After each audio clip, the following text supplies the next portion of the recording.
आप लिटरली भारत के one of the top economist हो, प्लस आप एक इंजीनियर भी हो। वहाँ से आपने इस करियर में स्विच किया। पहले तो मैं वो करियर स्विच के बारे में थोड़ा सा जानना चाहूँगा, और secondly may be actually you can start with the secondly, economics होता क्या है, क्योंकि हिंदी ऑडियंस के लिए हम पहली बार ऐसी बातें कर रहे हैं। एक्चुअली हमारे दैनिक जीवन में इकोनॉमिक्स का काफ़ी लाभ आता है। मैं एक छोटा सा उदाहरण से शुरू करता हूँ। जैसे हमने ये एक आर्थिक सर्वेक्षण, इकोनॉमिक सर्वे होता है, उसमें एक चैप्टर लिखा था थालीनॉमिक्स, जो कि काफ़ी पॉपुलर हुआ। और मैं देखता हूँ कि कई बार पार्लियामेंट्री डिबेट्स में भी थालीनॉमिक्स को साइट करते हैं, और मीडिया में भी आती है। तो एक बहुत ही सिंपल सा आइडिया था कि यदि आप सोचो क्या एक ऐसी चीज़ है जिसको आप रोज़ भेंट करते हो, रोज़ इस्तेमाल करते हो। कपड़े आप शायद एक बार पहनते हो दिन में, लेकिन जहाँ तक एक थाली की बात आती है तो कम से कम दो से तीन बार उसको आप थाली से एनकाउंटर करते हो या फिर उसका इस्तेमाल करते हो। तो हमने बस ये किया था कि एक थाली का दाम कितना है, जो कि उससे ये पता चले कि सामान्य जो व्यक्ति है उसका जो बजट है कितना जा रहा है खाने में। और तो ऐसे ही यदि आप सोचो तो इकोनॉमिक्स जो है आपके पास सीमित साधन है, और उस सीमित साधनों का आप किस तरह सबसे बेहतर तरीके में उन सीमित साधनों का इस्तेमाल करें, बस इतनी सी ही है। यदि ऑब्जेक्टिव लें, इसका जो उद्देश्य है, सीमित साधनों को किस तरह आप उसका सबसे अच्छी तरह से उपयोग करें, बस यही है इकोनॉमिक्स। मुझे करेक्ट कर लो, इस पूरे कॉन्वर्सेशन में मुझे करेक्ट करो, क्योंकि इकोनॉमिक्स को लेकर मेरी जानकारी थोड़ी डेफिनेटली आपसे तो बहुत कम है, पर जनरली भी थोड़ी सी कम है, और मैं सीखने आया हूँ यहाँ। बेसिकली हर देश के पास पैसे होते हैं, जैसे इंसान के पास बैंक अकाउंट होता है, उसी तरह देश के पास भी एक बैंक अकाउंट होता है। करेक्ट। पर उस बैंक अकाउंट की एक लिमिट होती है, एक सीमा होती है। करेक्ट। अभी उस लिमिट के अंदर आप देश के भले के लिए और देश के ग्रोथ के लिए क्या क्या कर सकते हो, वो होता है इकोनॉमिक्स। वो देश के लिए तो आप में देश के बारे में सोचो तो मैक्रो इकोनॉमिक्स हो जाता है। मैक्रो यानी कि आप देश के लेवल पे, लेकिन वही चीज़ आप एक गृहिणी जब अपना बजट बनाती है तो उस पे भी ये इस्तेमाल होता है, तो वो माइक्रो इकोनॉमिक्स हो गया। ओके। जो सिद्धांत हैं, जो कॉन्सेप्ट्स हैं, वो वैसे ही हैं, थोड़े थोड़े अलग होते हैं। और ये जो मैंने उद्देश्य बताया, इसमें एक्चुअली मूलतः मेरे अनुसार सिर्फ दो कॉन्सेप्ट हैं। सारा जो इकोनॉमिक्स है मेरे अनुसार दो कॉन्सेप्ट्स में आप उसको एक्चुअली डिस्टिल कर सकते हो। उसका मतलब पूरा निचोड़ जो है दो कॉन्सेप्ट में ले सकते हो। सॉरी यार, आपका पॉडकास्ट का फ्लो तोड़ दिया, पर मैं बस ये कहना चाहता हूँ, firstly thank you for supporting us through out the years. Secondly, हमने एक नया इनिशिएटिव स्टार्ट किया जिसका नाम है बियर बाइसेप्स स्किल हाउस। इसकी इंटेंशन ये है कि भारत की अपस्किलिंग जर्नी में हम अपना थोड़ा सा योगदान दे दें। हम लेकर आए आपके लिए कमर्शियल एडिटिंग का कोर्स, क्योंकि ये है बियर बाइसेप्स टीम का कोर स्किल सेट। बहुत सारे अपस्किलिंग कोर्सेज आ रहे हैं, तो at least check out Bear Biceps Skill House, follow our YouTube channel, follow our Instagram page. But for now enjoy this episode of TRS। एक, जैसे आपने कहा कि पैसे पेड़ पे नहीं उगते, ठीक है, ये यानी कि उसको अंग्रेजी में कहा जाए तो बजट कॉन्स्ट्रेंट है। ओके। कि आप मान लो कि 50,000 कमाते हो महीने में, तो आप वो 50,000 ही हैं आपके पास। आप उधार देने जाओगे तो और बात है, लेकिन उधार लोगे तो भी उसको तो चुकता करना पड़ेगा। तो 50,000 आपकी बजट है, तो वो सीमित है। 50,000 से 1 रुपया भी ज़्यादा एक्चुअली पेड़ में नहीं उगेगा, राइट? जी। ये एक सबसे मूल सिद्धांत है। दूसरा सिद्धांत ये कि उस 50,000 का आप क्या करोगे, और इस पे मैं एक्चुअली एक पर्सनल उदाहरण देता हूँ। जैसे हमारे पापा, हमारी मम्मी पापा जिस तरह जो बजट कॉन्स्ट्रेंट उन्होंने झेला और जिस तरह उसका इस्तेमाल किया, वो उदाहरण देता हूँ। जब मैं छोटा था तो हमारे पापा एक्चुअली, मैं बहुत साधारण परिवार से आता हूँ, रेलवेज में क्लर्क की नौकरी करते थे। एक मिनट सर, सॉरी इंटरप्ट कर रहा हूँ, आपका करंट पोस्ट भी बता दीजिए ताकि लोगों को पता चले कि लाइफ ने आपको कहाँ तक पहुँचाया। बहुत मतलब ईश्वर की कृपा है। मैं अभी एग्जीक्यूटिव डायरेक्टर हूँ इंटरनेशनल मॉनेटरी फंड में। इससे पहले सौभाग्य था मेरा मुख्य आर्थिक सलाहकार देश का।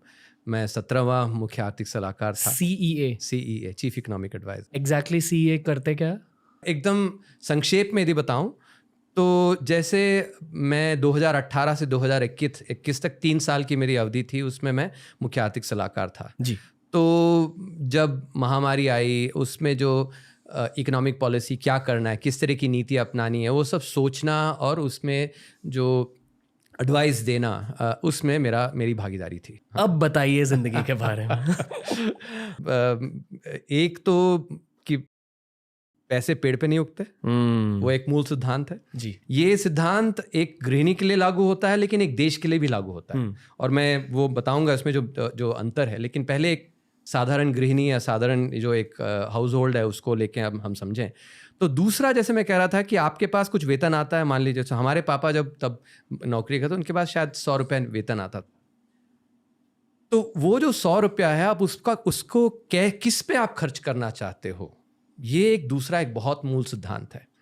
वो 100 रुपया हमारे पापा अपने लिए अच्छे कपड़े खरीदने के लिए या फिर अपने लिए जूते खरीदने के लिए इस्तेमाल कर सकते थे, लेकिन वैसा नहीं किया उन्होंने एक्चुअली मुझे पढ़ाना।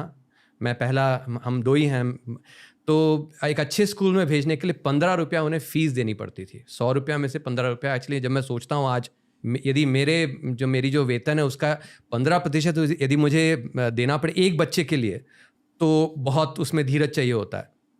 तो उन्होंने चूंकि वो 15 रुपया अपने पे ना खर्च करके उन्होंने सोचा कि मैं अपने बेटे को पढ़ाऊंगा, तो वो करने के कारण आज मैं इस स्थिति में पहुंचा हूं। तो ये एक्चुअली एक उदाहरण है कि आप उसको फिजूल खर्ची में इस्तेमाल करते हो बजट का, या कि आप एक्चुअली पढ़ाने में या अच्छी चीज़ों में इस्तेमाल करते हो। तो ये दूसरा सिद्धांत है मेरे अनुसार।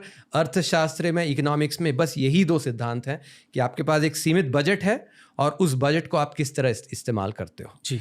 तो यही चीज़ हम यदि अब देश को लेके समझें, तो देश के पास भी एक्चुअली एक बजट होता है। आप टैक्स लेते हो, तो टैक्स से डायरेक्ट टैक्स होती है, जैसे इनकम टैक्स होती है, हम देते हैं। सैलरी जो क्लास हैं, हम एंटरप्रेन्योर्स हैं, हम सब टैक्स देते हैं। कॉर्पोरेशंस भी, कंपनीज भी टैक्स देती हैं, तो डायरेक्ट टैक्स आता है। और उसके अलावा इनडायरेक्ट टैक्स, जैसे जीएसटी हुआ, हमने जो खरीदा उसमें टैक्स दिया, तो वो भी इनडायरेक्ट टैक्स आता है। ये दोनों मिला के आपकी जो मतलब आमदनी है, सरकार की आमदनी इतनी, उस आमदनी को आप कैसे खर्चा करेंगे। वही जैसे हमारे पिताजी का उदाहरण दिया, कुछ सरकार ये कर सकते हैं कि हम मतलब फिजूल खर्ची करें। हमने टीवी खरीद के दे दिया, लोग बच्चे बैठ के पढ़ने के बजाय टीवी देख रहे हैं, या कि उसी को वो पैसे को लेके, जैसे केंद्र सरकार ने किया, रोड बनाए, ब्रिज बनाए, पोर्ट बनाए। तो ये जो एसेट्स जब बनते हैं उससे देश का बहुत लाभ होता है। तो एक छोटा सा, मान लीजिए आप 100 रुपये आप निवेश करते हो, इन्वेस्ट करते हो 100 रुपये, और 100 रुपये से आपको एक्चुअली सिर्फ 90 रुपये आते हैं, तो आप उसको इन्वेस्ट नहीं करना चाहोगे, क्योंकि 10 रुपये आपका जा रहा है।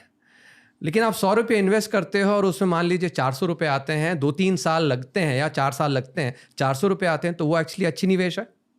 यही चीज़ जब आप रेवड़ी बांटते हो, सरकार रेवड़ी बांटती है, तो जो 100 रुपया जो एक्चुअली निवेश करती है उसमें से सिर्फ 90 रुपया आता है इकोनॉमी के लिए। 10 रुपये तो इधर उधर चला जाता है।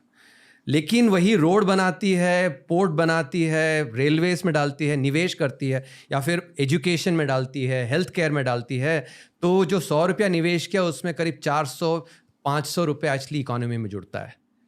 तो आप समझ लो, एक्चुअली पास सीमित साधन है, उस साधन को आप किस तरह इस्तेमाल करना चाहोगे।